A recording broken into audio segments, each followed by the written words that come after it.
The KDKA Sports Desk is brought to you by Xfinity.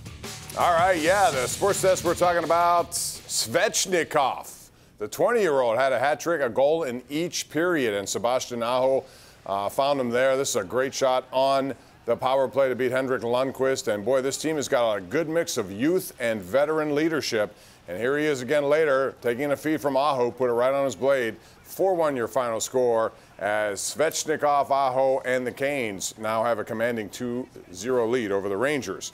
Also, we talked about that round-robin game, and this was it. Early on, it was Nikita Kucherov making a beautiful play right here around the defense and then sniped it, puts it over Braden Holtby, and that's just a great shot here.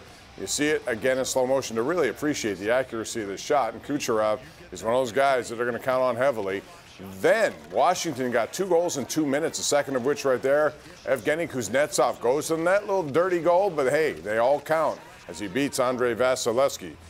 Nothing in overtime. They go to the shootout, and it's Kucherov who's going to win it right here. He gives them a lead, and then it was Backstrom who was denied at the other side. This one goes to Tampa. They tie Philly for 2 points, the lead of the round robin. Those two teams will be in action again on Thursday night. Penguins just got another goal to go up 2-0, I heard, so that's good. Jared T. Barton informed me of that, so that should do a lot in calming some of the panic. If there was panic here, Jason Zucker got the goal, so from Connor Sherry. Thank you, Jared. 5 minutes left. Anything else? If you tell me something right, I'm liable to just say whatever it is on the air, so you can keep telling me anything you want.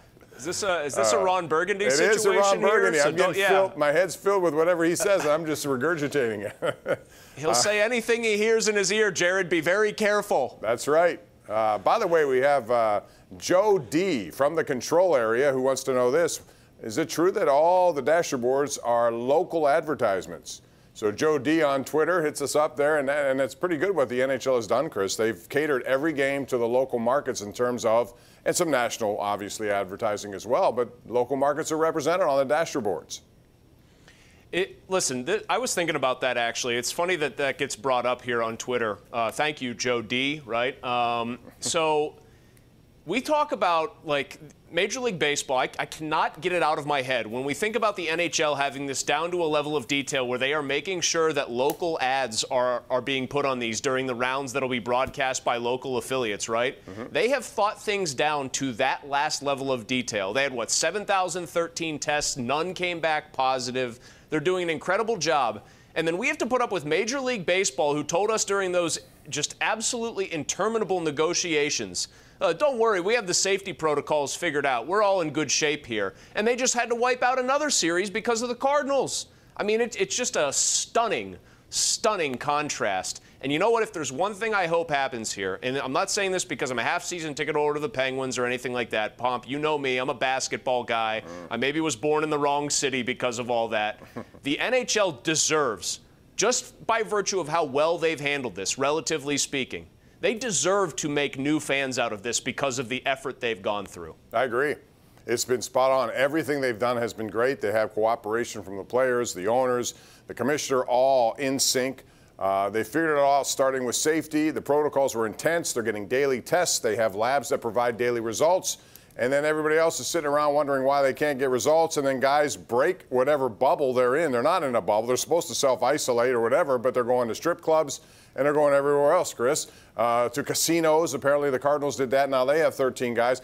My question would be, even though baseball's used to postponements, how are they going to figure out how to get all these games in? And at what point do you say, well, we can't complete this in terms of every team playing the same amount of games? How does that factor into the final analysis?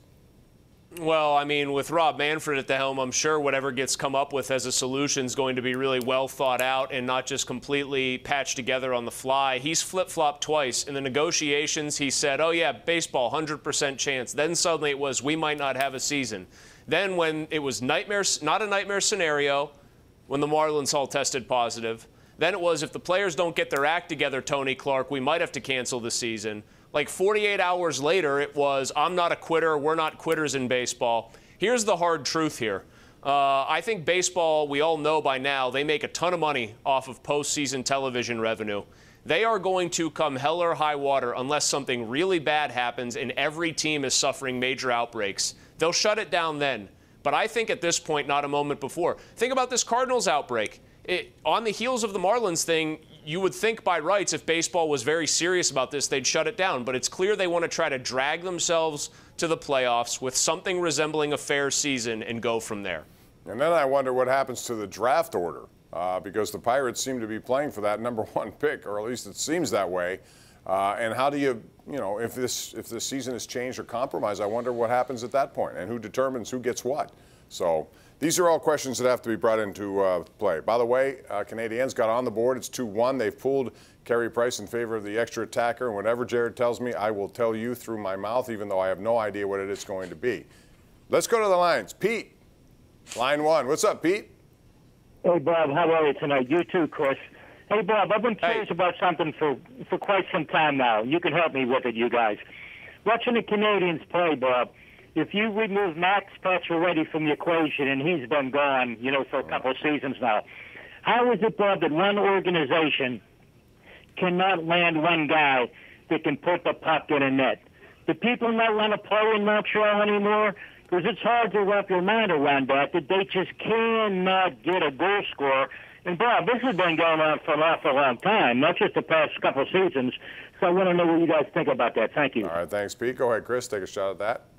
Well, I have a couple different things to say about that. One, we've had a couple people on from Montreal who cover that team who say, one, if you were to give the management truth serum, they wouldn't want to win this series, especially if it was just win this series and then bow out in the next round. They want the best shot they can get at Alexis Lafreniere, who's going to be the #1 pick, a great playmaking, scoring winger, a 40-goal type of guy. Not a generational player like Crosby or McDavid, but really good. As to how they haven't had a guy who can really score, just a pure scorer, it seems like they have tried to patch things together and use sort of the spit and duct tape approach on the fly to get that team competitive. And that means they haven't sunk to the total, complete bottom of the standings. And that's how you generally get these kind of players. You draft them in the first couple of picks, especially in the NHL, where the draft quality can fall off precipitously.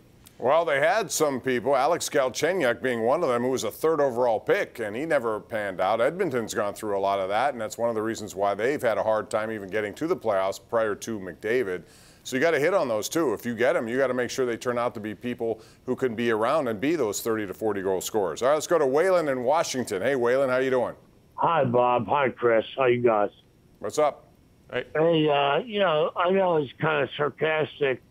However, you said a dirty goal. Is there a clean goal, a dirty goal? I mean, it's a lot more behind that than what you really think, It's just hard work and grit and determination. Dirty goal means you're going to places where you're going to get hit, where you're going to get slashed. I used to love Paul Gardner. Here's an example of a clean goal.